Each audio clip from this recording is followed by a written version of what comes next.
ನಮಸ್ಕಾರ ಸ್ನೇಹಿತರೆ, welcome to my V five stars YouTube channel.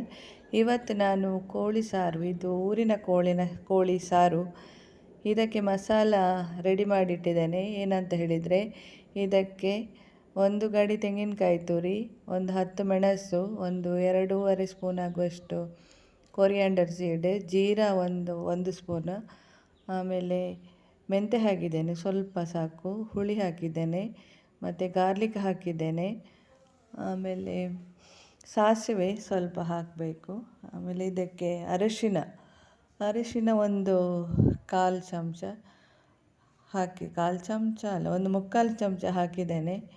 3/4 ಚಮಚ ಹಾಕಿದರೆ ಸರಿ ಆಗ್ತದೆ.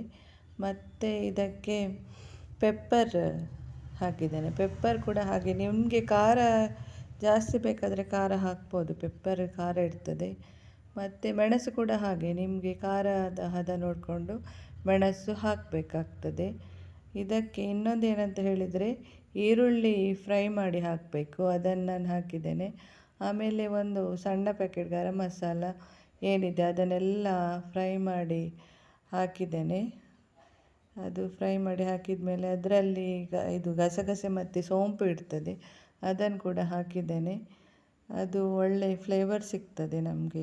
ಗಸಗಸೆ ನಾವು ಸ್ವಲ್ಪ ಜಾಸ್ತಿ ಹಾಕಿದರೆ ಅದು ಚಿಕನ್ ಟೇಸ್ಟ್ ಒಳ್ಳೆ ಬರ್ತದೆ. ಆಮೇಲೆ ಸೋಂಪು ಕೂಡ ಹಾಗೆ, ಅದು ಕೂಡ ಇನ್ನೊಂದು ಫ್ಲೇವರ್ ಕೊಡ್ತದೆ ನಮಗೆ.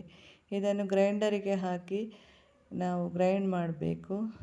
ನಾನು ಇದನ್ನು ಫೈನ್ ಪೇಸ್ಟ್ ಮಾಡಿದೆ, ನನಗೆ ಕೋಳಿ ಸಾರು ಫೈನ್ ಪೇಸ್ಟ್ ಆಗಬೇಕು. ಇದಕ್ಕೆ ಇನ್ನೊಂದು ಏನಂತ ಹೇಳಿದರೆ, ಜಿಂಜರ್ ಗಾರ್ಲಿಕ್ ಪೇಸ್ಟ್ ಮಾಡಿ ಇಡಬೇಕು ನಾವು ಮಸಾಲ ರೆಡಿ ಮಾಡುವಾಗ, ಜಿಂಜರ್ ಗಾರ್ಲಿಕ್ ಪೇಸ್ಟ್. ಈಗ ನೋಡಿ, ಇದು ಗ್ರೈಂಡ್ ಆಗ್ತಾ ಉಂಟು. ಈ ಕಡೆ ನಾನು ಚಿಕನ್ ಬೇಯಿಸಲಿಕ್ಕೆ ಅದಕ್ಕೆ ಈರುಳ್ಳಿ, ಟೊಮೆಟೊ ಮತ್ತು ಜಿಂಜರ್ ಗಾರ್ಲಿಕ್ ಪೇಸ್ಟ್, ಕರಿ ಲೀವ್ಸ್ ಅದು ರೆಡಿ ಮಾಡಿ ಇಟ್ಟಿದ್ದೇನೆ. ಆಮೇಲೆ ಇದು 1 kg ಕೋಳಿ, ಅದು ಕೂಡ ತೊಳೆದು ರೆಡಿ ಮಾಡಿ ಇಟ್ಟಿದ್ದೇನೆ. ಇದನ್ನು ಊರಿನ ಕೋಳಿ ಆಗಿದ್ದರಿಂದಾಗಿ ಇದನ್ನು ನಾವು ಕುಕ್ಕರಲ್ಲಿ ಬೇಯಿಸಬೇಕು. ಅದು ತುಂಬ ಬೇಗ ಬೇಯುವುದಿಲ್ಲ, ಅದಕ್ಕಾಗಿ ನಾವು ಕುಕ್ಕರಲ್ಲಿ ಬೇಯಿಸ್ತೇವೆ. ಇದಕ್ಕೆ ಒಂದು 7-8 ಸ್ಪೂನು ಎಣ್ಣೆ, ತುಪ್ಪ ಇದ್ದರೆ ತುಪ್ಪ ಬೇಕಾದರೂ ಹಾಕ್ಬೋದು, ನಾನಿಲ್ಲಿ ಎಣ್ಣೆ ಮಾತ್ರ ಹಾಕಿದ್ದೇನೆ.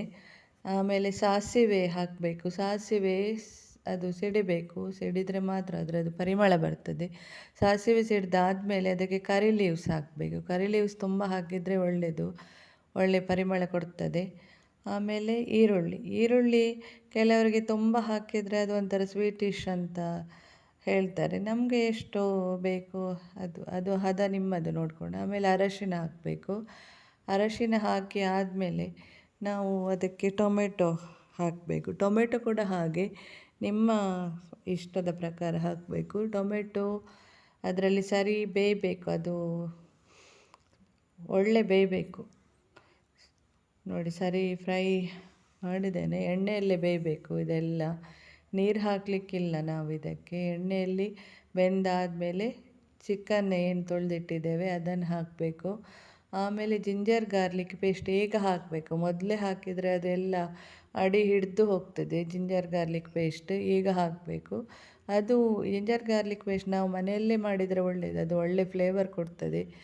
ನಾವು ಅಂಗಡಿಯಿಂದ ತಂದರೆ ಅದು ಏನೋ ಸಾಸ್ ಟೈಪ್ ಇರ್ತದೆ. ನೀರು ಬೇಕಿದ್ದರೆ ಹಾಕ್ಬೋದು, ಬೇಡದಿದ್ದರೆ ಬೇಡ. ಊರಿನ ಕೋಳಿ ಅಂತ ಮಾತ್ರ ನಾನು ಚಿಕನ್ ಇದರಲ್ಲಿ ಕುಕ್ಕರಲ್ಲಿ ಬೇಯಿಸಿದ್ದೇನೆ. ಒಂದು 6 ವಿಸಿಲ್ ಮಾಡಿದ್ದೇನೆ. ಇಲ್ಲಿ ಗ್ರೈಂಡರ್ ತೊಳೆದಿಟ್ಟಿದ್ದೇನೆ.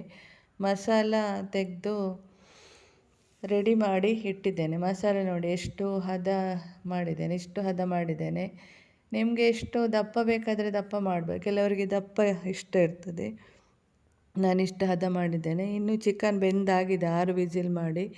ಇದನ್ನು ನಾವು ಮಸಾಲೆ ಏನು ರೆಡಿ ಮಾಡಿಟ್ಟಿದ್ದೇವೆ ಅದಕ್ಕೆ ಹಾಕಿದ್ದೇನೆ. ಉಳಿದದ್ದು ನಾನು ಸುಕ್ಕ ಮಾಡಿದ್ದೇನೆ. ಇದು ನೋಡಿ ಚಿಕನ್, ಇದರಲ್ಲಿ ಮಸಾಲದಲ್ಲಿ ಸರಿ ಕುದಿ ಬರಬೇಕು, ತುಂಬ ಕುದಿ ಬರಬೇಕದು. ತುಂಬ ಕುದಿ ಬಂದರೆ ಮಾತ್ರ ಅದು ಒಳ್ಳೆಯದಾಗ್ತದೆ. ನೋಡಿ, ತುಂಬ ಕುದಿಸಿದ್ದೇನೆ ನಾನು. ನಿಮಗೆ ಹದ ನೋಡಿ ಹಾಕಿ ನೀರೆಲ್ಲ.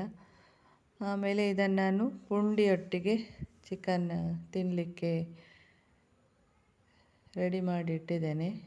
ಪುಂಡಿ ಜೊತೆ, ರೊಟ್ಟಿ ಜೊತೆ, ಆಮೇಲೆ ನಾವು ಬೇರೆ ಗಟ್ಟಿ ಜೊತೆ ಎಲ್ಲ ನಾವು ತಿನ್ಬೋದು. ಇದು ಒಳ್ಳೆಯದಾಗ್ತದೆ, ಇಡ್ಲಿ ಜೊತೆ ಒಳ್ಳೆಯದಾಗ್ತದೆ ಕೋಳಿ ಸಾರು. Thank you.